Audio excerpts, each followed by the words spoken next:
Bonjour et bienvenue à votre podcast préféré On y voit toujours plus clair avec Claire. Je suis votre animatrice Claire Leclerc et aujourd'hui nous allons attaquer le sujet de l'inondation. C'est un sujet que nous pensons connaître bien, mais on ne sait pas vraiment l'étendue de cette conséquence naturelle. Donc, pour y voir plus clair, j'ai invité 3 victimes de 3 pays différents pour que chacun nous fasse part de leur expérience. Vous pouvez vous présenter. Hello, je m'appelle Louise et je suis originaire de la Belgique. Bonjour, moi c'est Rodrigo et je viens de Mozambique. Allô, moi c'est Victor et je suis roumain. Parfait. Et bien entendu, à ma droite, j'aimerais bien aimer Stéphanie, notre scientifique qui est toujours là pour nous permettre d'y voir plus clair et répondre à mes nombreuses questions. Bonjour, ça fait plaisir d'être là et de vous aider à y voir plus clair. OK, maintenant que tout le monde s'est présenté, nous pouvons commencer. Commençons par vous, Louise. Pouvez-vous nous parler de la situation en Belgique? Lors des inondations meurtrières en Europe durant les mois d'été 2012, la situation en Belgique, qui soit dit en passant est un pays développé, était extrêmement pénible. C'est très intéressant. Je peux comprendre comment cet événement détruit des vies. Mais quelles sont les conséquences des inondations sur les secteurs agricoles et la population? Je me rappelle qu'à la radio, on parlait uniquement des nombreuses victimes et du très grand nombre de dégâts matériels. Les agriculteurs se plaignaient que leurs terres n'étaient plus fertiles et que toute leur récolte avait moisi.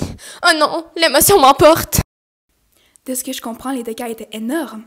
Stéphanie, quels sont les risques présents pour qu'il y ait des inondations comme celle-là? Pour commencer, il y a 2 types de risques. Des risques naturels, faits par la nature, et des risques artificiels, faits par les humains. Dans ce cas, les risques naturels sont des incendies, des tempêtes et des sécheresses, alors que dans le cas des risques artificiels, c'est principalement la pollution. Intéressant, ça me permet de voir plus clair. Avant de passer à la prochaine victime, j'ai 2 petites questions à vous poser, Louise. Allez-y, je suis toute oui. Eh bien, quel est le climat en Belgique et quel est votre principal produit agricole? Eh bien, premièrement, c'est un climat tempéré océanique et nous faisons pousser, entre autres, des patates, du maïs et des betteraves. Bon, merci d'avoir partagé votre histoire. Nous allons passer à Rodrigo. Rodrigo, pouvez-vous nous parler un peu plus de votre pays? Eh bien, je viens du Mozambique, qui est un pays d'Afrique. Le climat est tropical, nous cultivons beaucoup de produits vivrières, qui entre autres, c'est des légumes et du riz. Et l'inondation dont je vais vous parler, c'est passé en 2000. Voilà, je pense que c'est tout. Ah oui, c'est vrai. On est un pays de développement. OK, merci pour ce bref résumé. Maintenant, pouvez-vous nous parler de l'inondation en tant que telle, plus précisément des conséquences? Oui, bien sûr. Dans le fond, plusieurs de nos terres agricoles ont été inondées, récoltes perdues qui ont causé la famine. Les infrastructures détruites. Nombreuses personnes ont dû quitter leur maison alors que d'autres sont mortes. Oh non, mais quel malheur! Une fois de plus, je vais demander à notre scientifique les risques qui ont mené à cette crise. Bon, eh bien, comme je l'ai expliqué tantôt, il y a 2 types de risques, naturels et artificiels. Au Mozambique, les risques naturels sont l'érosion, le climat extrême et la sécheresse. Du côté des risques artificiels, il y a la pollution, comme tantôt, mais aussi la déforestation qui est très présente. Merci comme toujours pour l'éclaircissement, Stéphanie. Et merci à toi, Rodrigo, pour ton histoire touchante.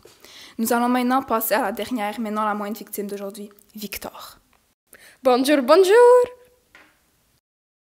Bien le bonjour, Victor. Que pouvez-vous me dire à propos de votre pays? Salut! En Roumanie, il y a eu plusieurs inondations, mais celle que je vais vous parler s'est passée en 2012. Il faut savoir déjà que ce pays est en Europe et qu'il y a un climat continental.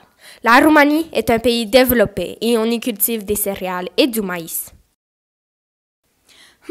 La Roumanie est un pays fort intéressant. Maintenant, portons notre attention sur les inondations et leurs conséquences. Vai de mine! Oh, désolée, quand je suis émue, j'ai commencé à parler en roumain. Pour les conséquences, 100 000 hectares de terre détruites, la terre est saturée par les eaux. 12 sur 41 départements ont été inondés. 16 millions de personnes ont dû être évacuées et plus de 40 millions d'euros ont été utilisés pour réparer les infrastructures détruites. Et si je peux ajouter quelque chose, les risques naturels sont les séismes, les incendies et les tempêtes. Alors que du côté des risques artificiels, c'est la déforestation, la pollution de l'air et les gaz à effet de serre. Merci Stéphanie pour cet ajout. Et merci à vous Victor pour avoir partagé cette horrible expérience avec nous ce soir. Ça fait plaisir. Eh bien, nous voilà à la fin de cet épisode. Mais avant de partir, j'ai une dernière question pour y voir plus clair à vous poser, Stéphanie. Allez-y. Quelles sont les similitudes et les différences des 3 pays que nous venons de voir? Eh bien, commençons par les similitudes. Les 3 pays sont victimes d'incendies qui causent beaucoup de déforestation. De plus, il y a un gros taux de pollution dans l'air des 3 pays. Comme conséquence, ils ont en commun des terres inondées, des pertes de récoltes, de la mortalité et des dégâts matériels. L'agriculture des céréales est présente dans les 3 pays. Est-ce une coïncidence que les 3 inondations se sont passées dans le 21e siècle? Je ne crois pas.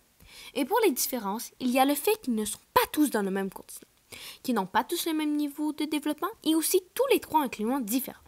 Pour finir, ils n'ont pas eu tous comme conséquence sur la population la mortalité. Eh bien, voilà ce qui conclut la fin de cet épisode. On se revoit la semaine prochaine pour un autre sujet intéressant. J'espère qu'on vous a permis d'y voir plus clair. Mais avant de partir, on lit la blague du jour, bien évidemment. Qu'est-ce qui chute sans jamais toucher le sol? C'est la température. Voyons.